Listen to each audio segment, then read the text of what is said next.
the credibility of this government is getting very, very down.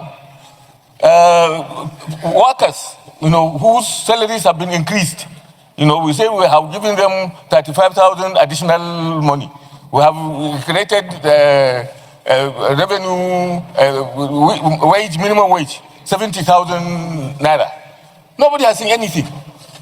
So I think for the purpose of its own credibility, this government has to come to explain to Nigerians what is happening. But from this aisle,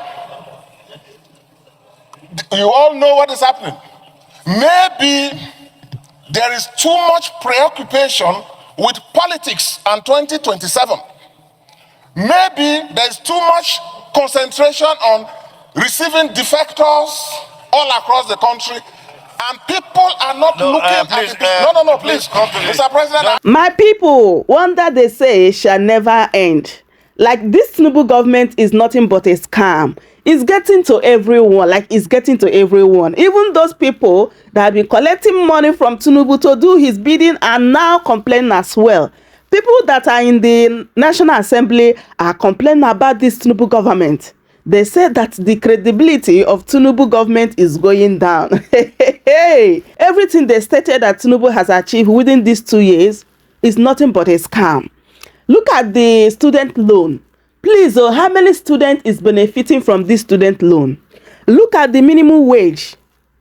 Like how many states is paying for this 70,000 to the workers? Like all these people are after right now is 2027 election. Nobody cares about a governance. Look at what Tinubu said yesterday.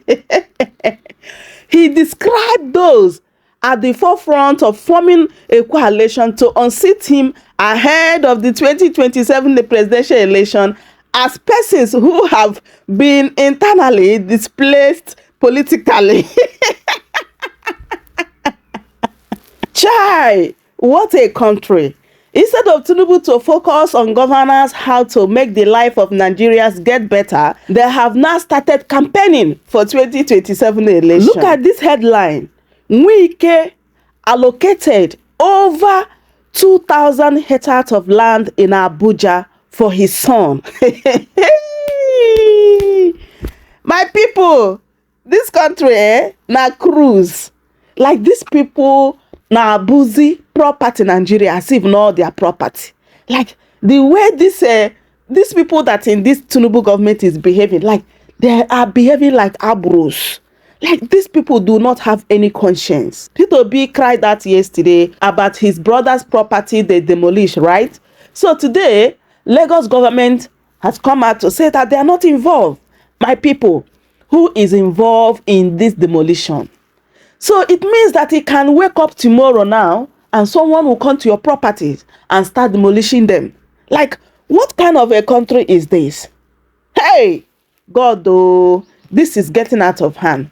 My people, let me allow you guys to take a look at these videos. Just hear what they are saying, especially what is trending on Arise News today. Take a look. The reading that has been rendered on this issue by our chairman of appropriation, to me, is quite interesting. First, it's interesting because I believe that the National Assembly is not being taken into confidence by the executive arm of government on this very serious matter. This budget should have been implemented and everything done by December 31st, 2024. We extended it by another 6 months to the end of June this year. Right now, what is going on, that activities of the government are being stalled. Contractors who had even succeeded in completing their projects have not been paid. The system that they have adopted in getting payment done centrally from the Office of the Accountant General of the Federation has woefully failed. I know of some efforts that have been made by the leadership of the Senate and maybe the leadership of the House to sensitize the Ministry of Finance and the relevant institutions of the executive arm of government about the danger this kind of thing poses, not just to the security of this country, but also to the whether the government actually is working. You know, people have committed their resources, conducted government work, did everything, but up to now their payments have been stalled. And there are so many projects, you know, in some ministries where even no work has been done in terms of going through the appropriation processes. So I think we need to know what really is happening. Some people are saying that there is cash flow problem or whatever. I mean, the credibility of this government is getting very, very down. Workers, you know, whose salaries have been increased. You know, we say we have given them 35,000 additional money. We have created revenue, wage, minimum wage, 70,000 naira. Nobody has seen anything. So I think for the purpose of its own credibility, you know, this government has to come to explain to Nigerians what is happening. Because now, for example, we are being taken for a ride. You know, we amended the budget to December. I have been here for the past this is the third session of my presence in this National Assembly. We never had this. It has never happened like this. The credibility of the government is getting down. I think the national leadership of the National Assembly should engage, even if it means going to the Mr. President and laying this issue together, because I mean the country is financially bleeding. People are losing confidence in the capacity of the government to deliver on its own projects and promises. Mr. President, I think this issue is a very serious matter. The leadership of the Senate and the leadership of the House, I think, should approach the President. I know you have done your best regarding meeting with the Minister of Finance, you know, in order for him to relax those kind of orders and the bureaucratization of the payment system, return back to what it was used to before to payment in the ministries. It appears that the ministries are not even being allocated, you know, their capital budgets for them to operate in accordance with the appropriation laws and rules. So, Mr. President, I think the leadership of the National Assembly should take it up with itself to meet the President and express our own concern about what is happening regarding implementation of the budget. The 2025 budget, forget about it. It has not even started. You know, nowhere had the implementation of the 2025 budget started. Leader, you have 1 minute remaining. Sorry. So, Mr. President, please, I plead with you to get the leadership to meet with the President on this very, very challenging issue. Thank you very much. Mr. President, because Senator Nigi was a leader in the Senate. He knows once the minority leader raises his hand, yes, but we have gotten up already. So continue. Mr. President, my name is Senator Abdul Ningi, and I represent Bauchi Central of Bauchi State. First of all, Mr. President, I speak for this bill to be extended out of the period decided by this House. But recall also, Mr. President, this was an issue before the Senate in both plenary in an executive session last year. Also recall, in March, this was an issue. And it was there that the Senate mandated the leadership of the Senate to liaise with the Minister of Finance, Accountant General, with the resolve to bring out the necessities of decentralizing this payment. 3 months down the line, nothing has happened and nothing has changed. This afternoon, I watched the chairman of appropriation and the way and manner he presented this particular bill speaks volume of his body language, because the fact of the matter, Mr. President, as a parliament, what you ought to hear from the committee chairman of appropriation is whether or not we are experiencing revenues, shortage of revenues, whether or not there is no money in this country to pay up this implemented project. Mr. President, it is not about procurement. We have liaised as a house. Most of the constituency projects that I know of, almost 80%, were completed 6 months before today. And therefore, you begin to hear rumors that the Minister of Finance and the Office of the Accountant General are picking and choosing projects they will finance. It's not right. Sequel to what I have said, I think the Committee on Appropriation, Mr. President, should be saddled with the investigation of why there is this lacuna. You have 1 minute remaining. It is important, even though Senator Yahya said the leadership, we have given the leadership that mandate, nothing has changed. We need to redo what Parliament does. Give the Appropriation Committee a mandate of 2 weeks to present before this chamber as to why what is happening is happening. Lastly, Mr. President, this is Parliament. We need to be guided by logics. We need it to be guided by facts on the ground. What is happening is not backed by facts.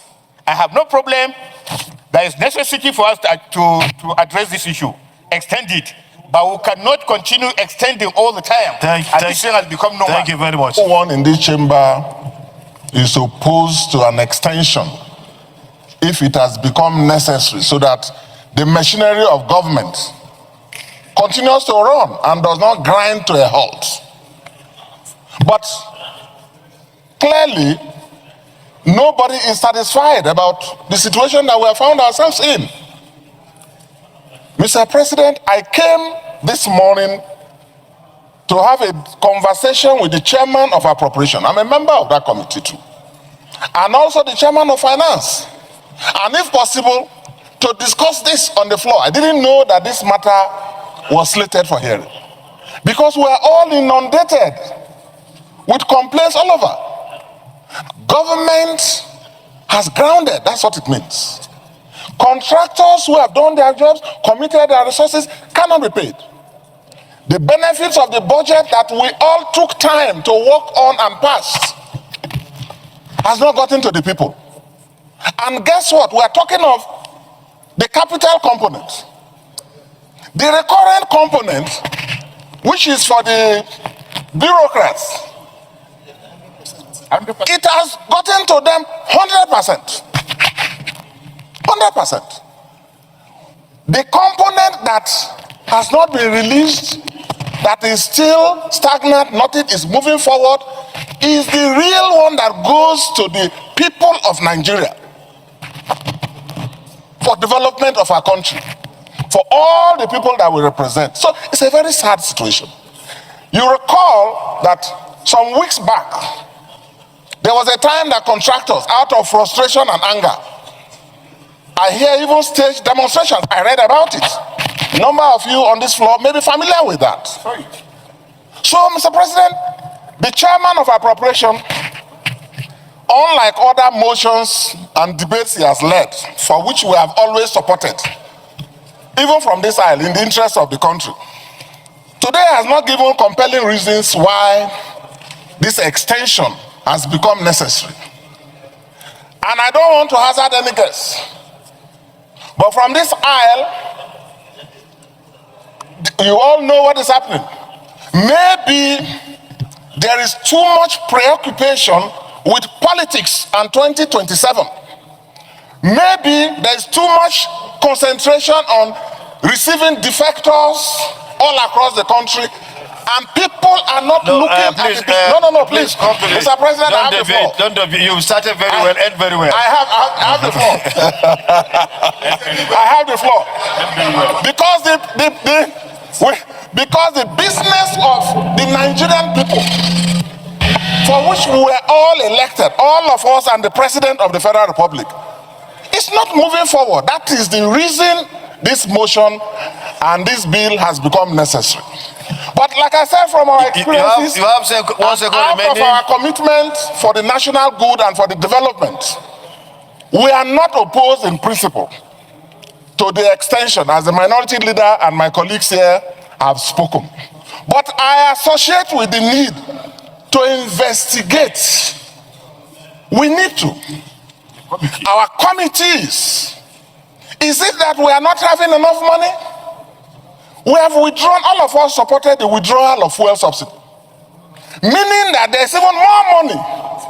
All the other levels of government are getting far more money. Some of us managed recessions for 6 years. Now they are getting so much money, the state governments and the local government, which is good. So that means that money or availability of money is not the challenge. The reason the capital component of the budget has not moved forward for the benefit of Nigerians is not because there's no money. So I agree with the suggestion that we should direct the committee, our committee, as a matter of fact, both committees, led by the appropriation committee, and perhaps the committee on finance as well, to jointly within the next 1 week undertake an inquiry and report back to us why this has happened, so that we don't have this happening again.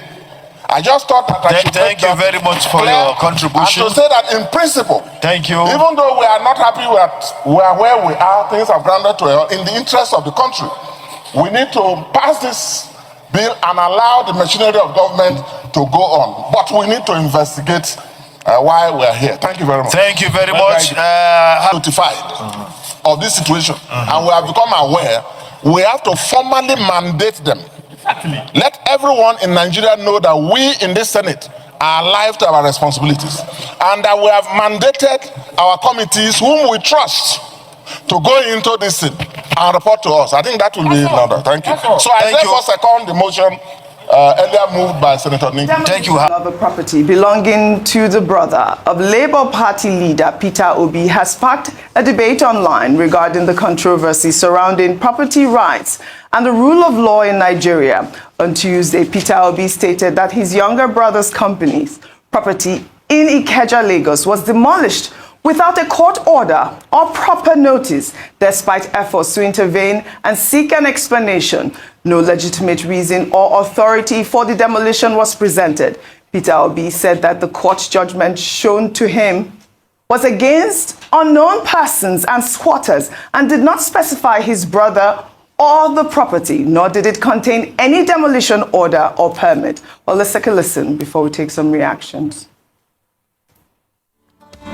All right, apologies to our viewers. We're still waiting for that video of Peter Obi right there, at his brother's property, talking to the people of the press. And he had detailed the reason. I mean, he came into from Abuja to Lagos, where he got a call from his brother saying that, the property was demolished without any prior notice, and he's owned the property. His brother has owned the property since 2011. We have documents to show. He did send me. I did speak with Peter Obi this morning as well to find out if, do we have the video? If we have the video, just play it, and then we'll come back for a discussion. Is that how it come to work? They just came suddenly, started demolition. If my brother didn't have a brother like me, they would. He wanted to enter here. They say, no, you can't enter. We have got injunction. What about got injunction and allow somebody to enter into another person's property, refuse him for removing his things and everything, and demolition everywhere? What about got injunction is that? This is a family property belonging to my brother. He bought this probably over 10, 15 years ago.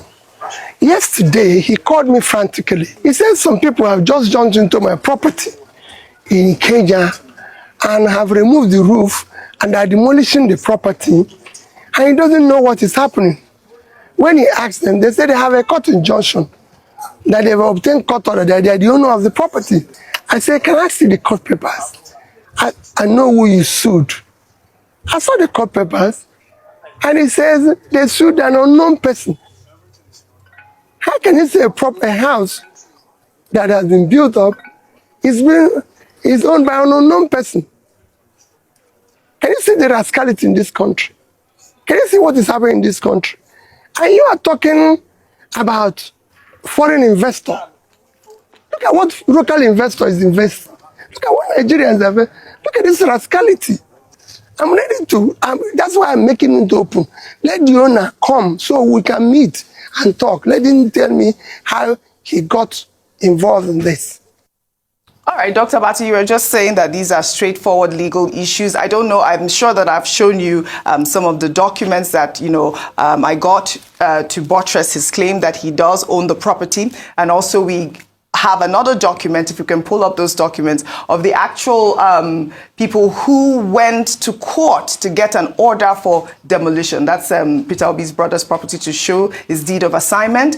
And, I don't understand how this happened, Dr. Abati. I'd like your comment before I take this reaction. Okay, I'll just state a number of principles. What you are doing here, what we're dealing with here, is about claim with regard to property. Under the law of property, possession is 99% of the law. And Mr. Peter Obi pointed out that, look, his brother has been in charge of this property for over 15 years, which is to say that it's not a case of an abandoned property and all of that. Two, he says that the legal document that was shown to him was about an unknown persons who were involved in the litigation. There's no such thing as an unknown person in law. Even in criminal law, in corporate law, the locus classicus is a case called Solomon and Solomon. So even where you do not know the identity, where there is a corporate entity involved, as is the case in this, Nest Foods Limited, the principle in Solomon and Solomon, 1896, every student of law of real property knows it. You can unveil, you can lift the veil. It's about lifting the veil. So why did the court not lift the veil in this particular matter to know who the real owner of the property is and who is in charge of, in possession of that property at a particular time? However, there's another principle in law. That's why I say I will just state principles. It is called ubi jus ibi remedium. Ubi jus ibi remedium says where there is a right, there is a remedy. If Mr. Peter Obi and his brother are saying that they have a right to the property, the appropriate place to go is still the same court of law to assert their rights and to prove their rights. So this is a matter for lawyers, to go back to the same court and say, well, this property does not belong to an unknown person. The unknown person exists. Okay, you have the duty to lift the veil. We have helped you to lift the veil. Then let the legal contest begin. But the general issue that can be discussed on television that Mr. Peter Obi raised is that if there is lawlessness, if you don't respect the rule of law, then you discourage investors, whether they are local, like his brother, running Nest Foods, or they are foreigners. Because if they cannot buy property, they cannot invest in property, then anybody can just go to court and then relying on that allegation, that court process that can be challenged, then of course, business people would think that this is not an enabling environment. The responsibility of government, either at the federal level or at the state level, is to ensure the rule of law. Yes. Is to provide an enabling environment for business to thrive. Those points can be made at the level of argument, either by the litigant or on television. But the place to go to seek remedy is, in this particular case, as in others, the court of law. Yeah, and I believe that Peter Obi has gone to court at this point. But my issue really is the lack of due process. A property that has been there for 15 years, there was no contact made. Until now, I believe Peter Obi is saying that the person who ordered the demolition of that property has not reached out to him till, as we speak at this moment. The owners also sleep on their rights. Yes. There's also no, I understand. I'm not. Yes, I understand that. But the place to go is court of law. Yes. With due respect, Dr. Bati, we talk like we don't know Nigeria sometimes. And that's the part I don't understand at this table. Is it not in this country, you and I know, Yes. that people will go and file a case in courts? They will not allow the person involved know about it. This is the issue. They will fictitiously file it, and when it's almost time, they will just, maybe what happened last week. When they went to file another case against Natasha, it was just because a lawyer went to court that discovered them. They didn't serve them. It happens in this country. You see, when I was talking about institutional breakdown, people would think I'm just talking. But you and I know, so we can quote principle. Itasu sapanda, itasu kulotufai, latasu kalaka. I'll speak Latin from today tomorrow. But you see, the truth is, I cannot take sides in a matter where Dr. I don't know I'm the full saying, facts of the case. I'm just laying the background. We can speak Latin from today to tomorrow. But you and I know the shenanigan that goes on in the legal process in Nigeria. So when we quote Latin, the truth has to be said. We need to be able to investigate this case the issue. And look deep. Because see, Rufai. we are quoting Latin, Dr. Abati. Lagos State has now come out to say that it's not LAPSCA that did the demolition. So who did the demolition? This is the question. So if they carry police, go and demolish somebody's property when you are supposed to be having a back and forth in court, and Lagos State has come to say, me, one bell. So, like you quote Latin from today to tomorrow. See, Nigeria will turn your brain. Nigeria, man, you are your way. All we are just saying is that with due respect, Mr. Peter Obi should go, like you said, he should not sleep on his right. He should go to court and be able to assert himself. Because he as a party, the next food as a party was not copied. Yes. The case was against unknown person. And you got police to go effect this and you effected a demolition. Property. Wait, I have Lagos State regulatory body has said they have nothing about it. Yes, they just said Nigeria will turn you mad. So this petition was from Rose of Sharon Solicitors, and the person's name that was on it is Mrs. Deborah Olorunlogbo. I mean, Peter Obi is a public figure, and we have come out with this story. At least let us know really how this happens in Nigeria. I can't believe that I'll be waking up one day and then someone will just come and demolish my property. That's what it appears to be at this point. No institutions. It's not the only thing that is happening. It's not the first time. Also, I would like to take Betty Akeredolu's tweet. I'll read it in part. And, you know, she wrote, my brother, sorry about what happened. Like Lagos, like Owo. We are in the season of demolition. It's happening because Guy men occupy positions. On June 21st, 2025, Lucky Ayedatiwa ordered the demolition of the monument built in memory of Owo Catholic Church massacre that shocked the nation on June 5th, 2022. What kind of leadership defiles the memory of innocent souls in such a callous manner? Lucky Ayedatiwa's demolition of Owo Church Massacre Monument is not only an act of profound insensitivity, it is a desecration of sacred ground. That monument was built by my late husband, Governor Oluwarotimi Akeredolu, SANCON, a son of Owo, was a solemn tribute to lives violently cut short in a house of worship.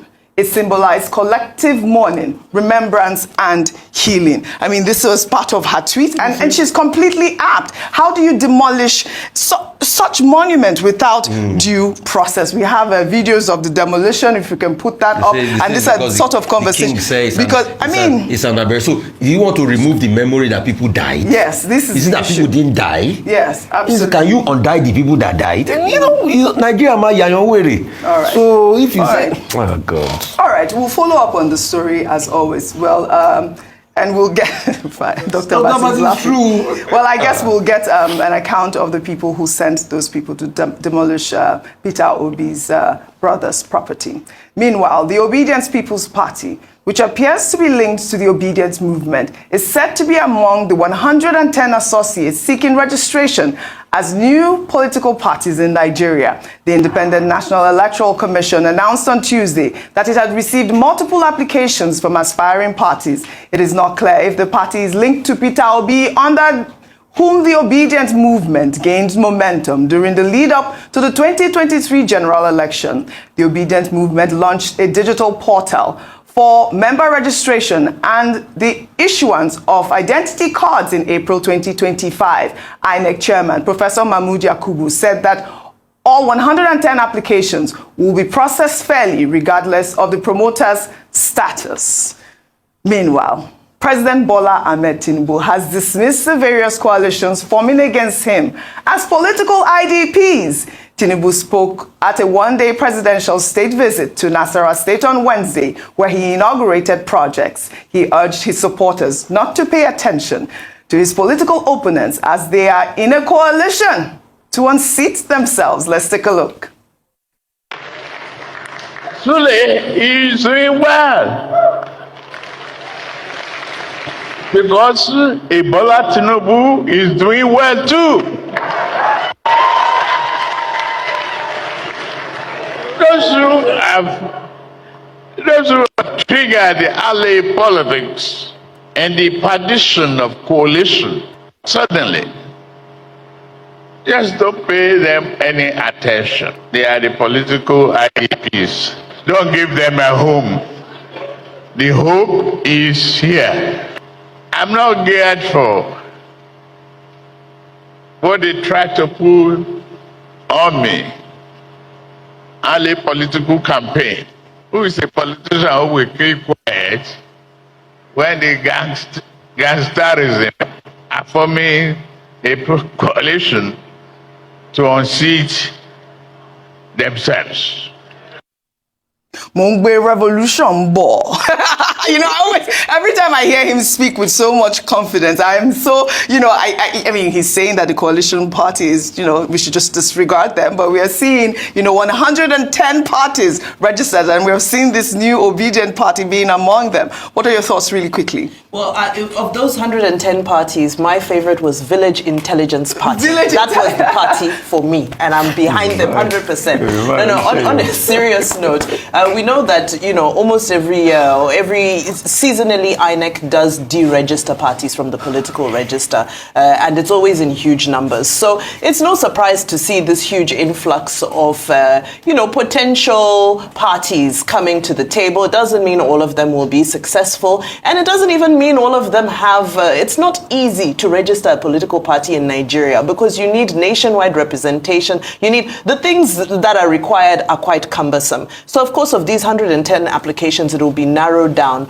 but we are now curious to see how it will be narrowed down. Another thing that raised interest was the fact that there are two ADA parties there, ADA parties. And, you know, some are saying that, okay, if they're both registered, it will, hopefully it won't cause confusion on the ballot if there's the ADA, the coalition, and the other ADA. As for the president saying, well, if they're coming for me, what do you expect me to just fold my hands?